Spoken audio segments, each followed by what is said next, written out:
السلام علیکم ورحمۃ اللہ وبرکاتہ۔ اعوذ باللہ من الشیطان الرجیم، بسم اللہ الرحمن الرحیم۔ رب اشرح لی صدری ویسر لی امری واحلل عقدۃ من لسانی یفقہوا قولی۔ آج کا جو لفظ ہے وہ عربی کے حروف تہجی ہا میم دال سے ہے۔ تو جو لفظ بنتا ہے مصدر وہ ہے حمیدہ، حمیدہ، اور حمیدہ سے جو فعل بنتا ہے وہ یحمدو ہے۔ حمیدہ کا مطلب ہوتا ہے تعریف کرنا، تو حمیدہ کا مطلب ہے تعریف کرنا، یا اس کا مطلب یہ بھی ہو سکتا ہے کہ اس نے تعریف کی۔ اور جب اسم فعل مضارع بناتے ہیں جس میں یا شروع میں لگاتے ہیں تو یہ بنتا ہے یحمد، اور یحمد کا مطلب ہوگا کہ وہ تعریف کرتا ہے یا وہ تعریف کرے گا۔ حمیدہ کا جو لفظ ہے یہ اس طرح سے تھوڑا سا مختلف ہے کہ تعریف عام طور پہ جو ہے وہ آپ کسی بھی ہستی کی کر سکتے ہیں، اور بعض اوقات یہ ہوتا ہے کہ تعریف آپ کر بھی رہے ہوں تو ہو سکتا ہے وہ تعریف اصلی میں نہ کر رہے ہوں بلکہ آپ جسٹ جو ہے خوش آمد کر رہے ہوں، یا یہ ہو سکتا ہے آپ کسی کی تعریف اس کے ڈر کی وجہ سے کر رہے ہوں۔ لیکن جو حمد ہے، حمیدہ کا جو لفظ ہے وہ ایسی تعریف ہے جس کے اندر جذبہ شکر بھی ہو، یعنی آپ اللہ تعالیٰ کی تعریف اس وجہ سے کرتے ہیں کہ آپ اللہ تعالیٰ کا شکر ادا کرتے ہیں، تو تعریف شکر کے ساتھ جو تعریف ہوگی اس کو حمد کہیں گے۔ قرآن پاک کے اندر جو ہے تقریباً 63 جگہ کے اوپر اس مصدر سے بنے ہوئے الفاظ آئے ہیں۔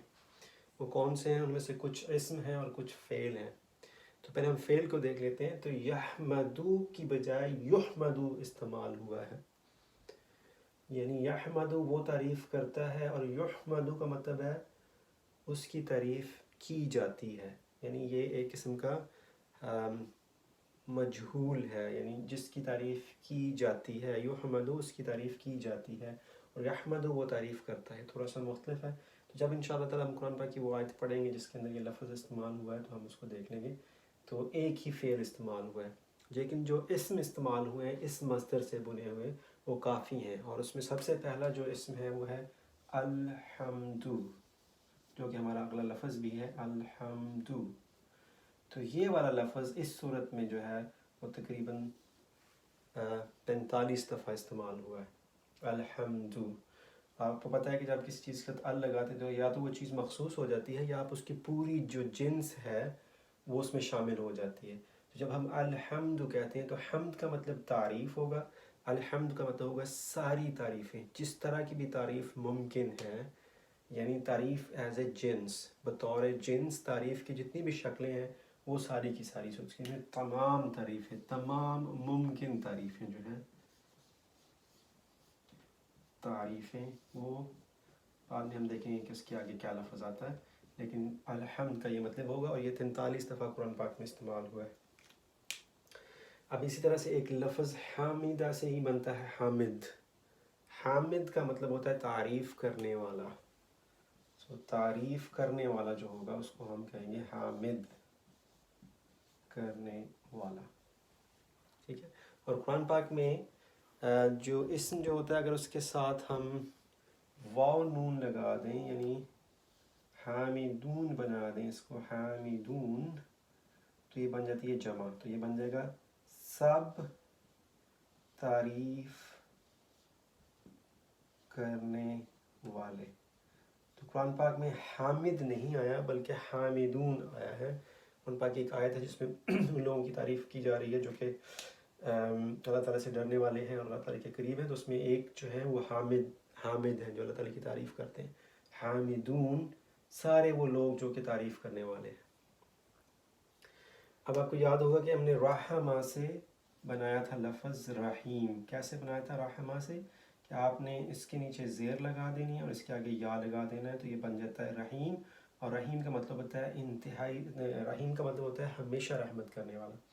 تو حامدہ سے جب یہاں پہ یہ لگا دیں گے تو لفظ بن جائے گا حمید۔ تو اللہ تعالیٰ کی جو ذات ہے وہ حمید ہے۔ حمید ایسی ذات کو کہتے ہیں جس کی ہمیشہ تعریف کی جائے۔ اب فرض کریں کہ دنیا جہان میں کوئی بھی انسان زندہ نہ رہے، کوئی بھی جن فرشتے کچھ بھی زندہ نہ رہے، تو بھی اللہ تعالیٰ کی تعریف ہمیشہ رہتی رہے، کیونکہ وہ ذات ہی ایسی ہے جس کی تعریف ہر وقت کی جاتی ہے۔ ہم تعریف نہ بھی کریں تو اللہ تعالیٰ کی تعریف ہر وقت ہوتی رہتی ہے۔ تو اسی وجہ سے یہاں پہ الحمد کا لفظ استعمال ہوا ہے، یہاں پہ فعل نہیں استعمال ہوا۔ یہ نہیں کہ میں تعریف کرتا ہوں یا ہم تعریف کرتے ہیں، بلکہ تمام تعریفیں ہیں ہی اللہ کے لیے۔ تو اس کے اندر بہت ساری چیزیں کور ہو جاتی ہیں کہ ہمارا تعریف جو اللہ تعالیٰ کی، وہ ہمارے وجود کے ساتھ اس کی کوئی شرط نہیں ہے کہ کوئی تعریف کرے گا تو اللہ تعالیٰ کی تعریف ہوگی، اگر کوئی تعریف اللہ تعالیٰ کی نہیں بھی کرے گا تب بھی تمام تعریفیں اللہ تعالیٰ کے لیے ہیں۔ تو اس لفظ سے یہ والا مطلب بھی آتا ہے۔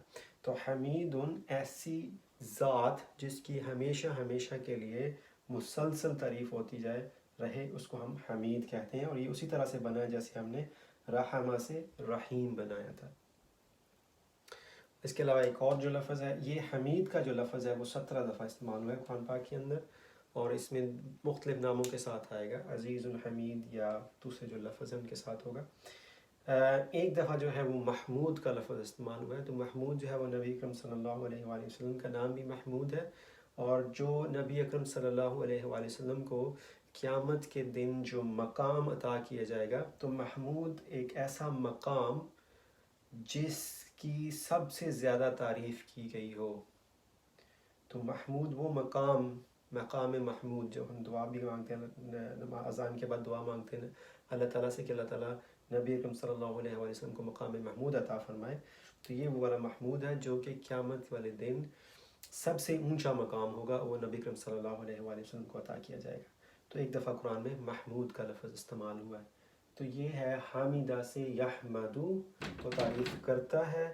اس سے بہت سارے، اس میں سے ایک فعل جو استعمال ہوا ہے، اب یہ والا نہیں استعمال ہوا بلکہ اس کے اوپر پیش لگ گئی، جس کی وجہ سے یہ مجہول بن گیا، یعنی تعریف کی جاتی ہے، یحمدو تعریف کی جاتی ہے۔ اس کے بعد حمد 43 دفعہ، اور الحمد کی شکل میں ہے، یہ الحمدللہ رب العالمین پہلی دفعہ جو ہے لفظ ہمارا، اس کے بعد وہ ہوگا۔